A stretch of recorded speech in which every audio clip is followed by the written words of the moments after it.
वर्ष उलटूनही या प्रकरणात न्याय मिळाला नाही, त्यामुळे सुवर्णकार समाजाचा संताप वाढलाय। दीपक दुसाने यांना न्याय मिळवून देण्यासाठी सुवर्णकार समाजाचा लढा सुरू आहे। याच संघर्षाचा भाग म्हणून सुवर्णकार समाजाचे नेते गजूभाऊ घोडके यांनी 6 जानेवारी 2025 रोजी नाशिक जिल्हाधिकारी कार्यालयात आत्मदहनाचा प्रयत्न केला। मुंबई उल्हासनगर येथील पोलिसांच्या भोंगळ कारभारामुळे आणि दुसाने कुटुंबाला न्याय मिळत नसल्यामुळे त्यांनी हे पाऊल उचलले। सुदैवाने भद्रकाली पोलीस ठाण्याचे गोपनीय कर्मचारी वेळीच घटनास्थळी उपस्थित होते, त्यामुळे मोठा अनर्थ टळलाय।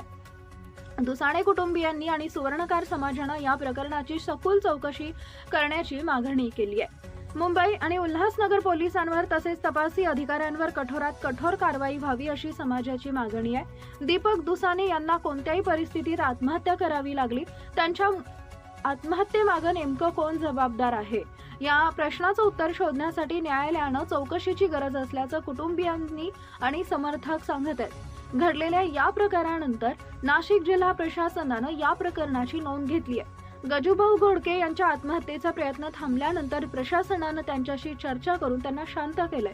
या प्रकरणी वरिष्ठ पातळीवर बैठक घेऊन निर्णय घेतला जाईल असं आश्वासन दिलं गेलंय। सुवर्णकार समाजानं ठोस भूमिका घेतली आहे की जर न्याय मिळाला नाही तर ते व्यापक स्वरूपाचं आंदोलन करतील। दीपक दुसाने यांच्या प्रकरणात जर न्याय न मिळाला तर हा सुवर्णकार समाजाचा अपमान असेल अशी प्रतिक्रिया अनेक नेत्यांनी दिली। न्यायासाठी चाललेला हा लढा सुवर्णकार समाजासाठी ऐतिहासिक ठरेल असं मत व्यक्त केले। महाराष्ट्र क्रांती न्यूज साठी मुख्य संपादक प्रकाश बागुल, नाशिक।